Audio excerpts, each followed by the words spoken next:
That's Yeah, cool. we're in Cobb County, right by the Brave Stadium, man. So I'm sure we're not too far from you. But definitely, we're here with my very special VIP guest, Julian Brown, who is a young dynamic king, like Julians are. To not toot our own horn, he's talking to us about how to create sustainable, renewable energy by turning plastic into fuel. And so, talk to us about the basics, Julian, for those who might know what is sustainable or renewable energy, and like how did you get into learning about like ways to create renewable or sustainable energy? Yeah, so in general, most importantly, sustainable energy, right, is energy that comes from things that we are able to renew and we are able to have a constant source of, in opposition to things like fossil fuels. They say there's a limited supply. We have these sustainable fuels, but not even beyond just being a limited supply. We want stuff sustainable, things that are good for Earth, that are good for us. So when it comes down to it, a lot of the energies that we've been using as of lately, there's a lot of inefficiencies, a lot of health things that are not so good for our planet and Earth. So that's what opened my mind up to, let me find another way, another avenue. So what I do, my name is Julian Brown. I'm an innovator of microwave pyrolysis, and what that is the process of taking an organic matter and turning it into fuel by heating it up in an environment absent of oxygen. So for a little bit of background on myself, my junior and senior year of high school, I was in a welding class. That's how I learned how to weld, because that came into playing when I went to make my first ever reactor. And that all started by, it was in 2020. I saw an article talking about how there were billions of masks put in the ocean, and masks are made of plastic. And I was like, that's just horrible. I'm tired of being pessimistic, sitting here seeing all these articles, all these videos about all this ocean plastic, and just being like, oh my goodness, we're doomed. Oh my goodness, it's horrible. I want to do something about it. So my mind shifted to what can I do? How can I do something? I started to research. I started to ask and observe, what are the issues with recycling plastic, right? Because that was where this all started. Before it became even an energy thing, it started with plastic. What are the issues with commonly recycling plastic? Why is only 9% of plastic recycled? And that is because most plastic is not profitable to recycle. It's either dirty, or it's too weak, or it's too brittle.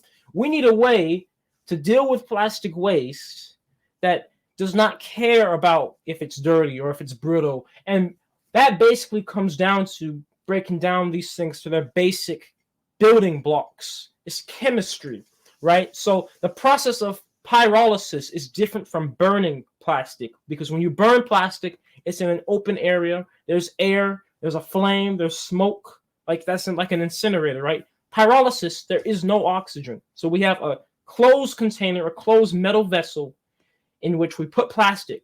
We get all the oxygen out, we push it all out, and then we start to heat up the plastic. And instead of the plastic catching on fire, it instead breaks down into a vapor. And that vapor is actually the vapor form of crude oil. And how does that work? That is because plastic is made of crude oil. It is made of petroleum as a byproduct of the industry. So it is very energy dense, just like gasoline, diesel, jet fuel, etc. So when we break down this plastic in this closed container, it becomes that vapor. Now we can condense that vapor, just like how clouds condense into rain. Same thing here. We condense that vapor form of crude oil. It does not become plastic again. It becomes gasoline, diesel, jet fuel. So this now transitions into not just getting rid of plastic now, but now an energy thing too. Because now that gasoline, that diesel, that jet fuel we get that is going in your car, that's powering, heating your home, now it's made from a waste product that would otherwise just be put in a landfill, just be put in the ocean. Now we are recovering that energy that we put in to make this. So this is a true form of renewable and sustainable energy, because there will always be trash. And now we have something to do with it. Hey, that King Julian is dropping a ton of jewels on us already, you all. For those who are just joining us, we're here with my very special VIP guest, Julian Brown. He is literally educating myself and all of us on the basic components of how you need to know about sustainable and renewable energy, and this being the future all across the globe, not just here in the States and in America, but all across the globe. He's talking to us about how he's created sustainable, renewable energy, turning plastic into fuel, you all. And so stay with that point too, Julian, and Wisdom listeners or Twitter Space listeners, if you have any questions for Julian Brown at any time of the interview today, feel free to come onto the stage and ask any questions you may have. But I know this is a very popular subject too, Julian, when it comes to fuel and things of that nature. Of literally, I've seen folks in the motherland that have been using different methods of even water that can be turned into renewable energy, and then also with your methods of turning plastic into fuel. Like, where does the basics come from? Do you have to be in like chemistry, biology, or engineering to get into this field, or like do you just have to have a passion for wanting to basically experiment and find different better methods and approaches to help people with life? Like, what are your thoughts on that? Yeah, it absolutely comes down to passion. My foundation in doing this was always rooted on, I'm doing this for the earth. I'm doing this for humanity. I'm not doing it for profit. I'm not doing it for, I wasn't even doing it for the energy part, making gasoline from plastic. I just wanted to get rid of the stuff because I'm tired of it in the ocean and stuff. And that's that passion, that fire inside me that's never going anywhere, no matter what.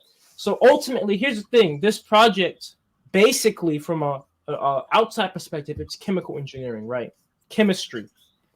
However, this really taps into avenues of almost every single type of engineering, because that's the chemistry part of it is just what you're doing to the plastic. But now you have to build the reactor. That's mechanical engineering. There's electrical engineering on that. You know, like I said, mine runs off of microwaves, so that's electrical engineering. And then you also have, just the fact of welding, right? That's metallurgy, and all these types of things have to come together because this is something that is embodying everything, right? So in a sense, you have to do a little bit of everything to do this. And that's why it really is a passion thing.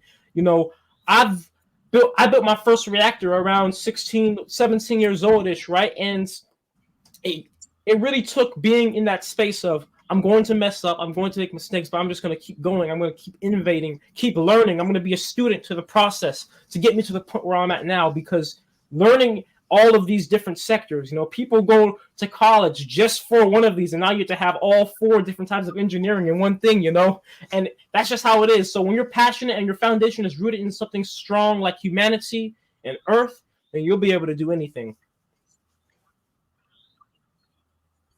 Yeah.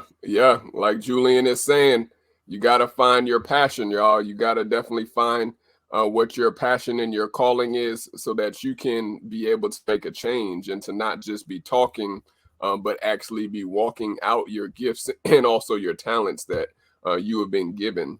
And so stay with that point right there too, Julian. Like, what I forgot to even ask, like, how old are you, King? And like, what teachers or coaches or mentors may you have had that led you into this field? Was it a family member, a friend, or have you looked up to someone who has gave you more of a spark to go into this lane or this industry?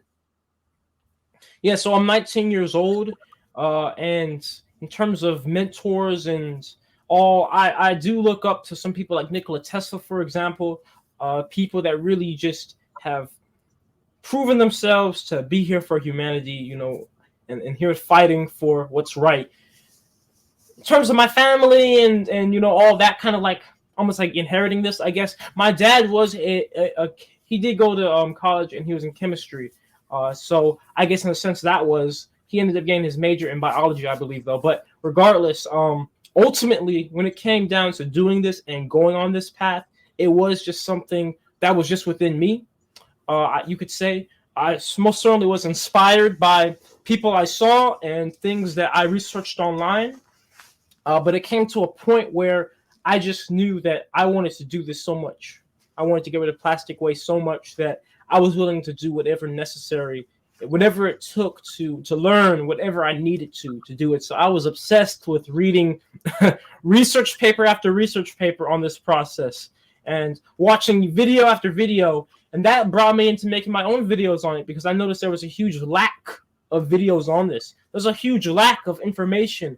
You know, there's a huge shock factor when people see me pop up on social media. I always hear all the time people are like, I didn't even know it was real, you know, because we have not been taught. A lot of people don't even know that plastic is made from crude oil, right? And we haven't been taught that there's something that can be done with it. You know, all we were taught is there's this huge problem in the ocean and all this mess. And that's why I'm here to change that pessimistic mindset and perspective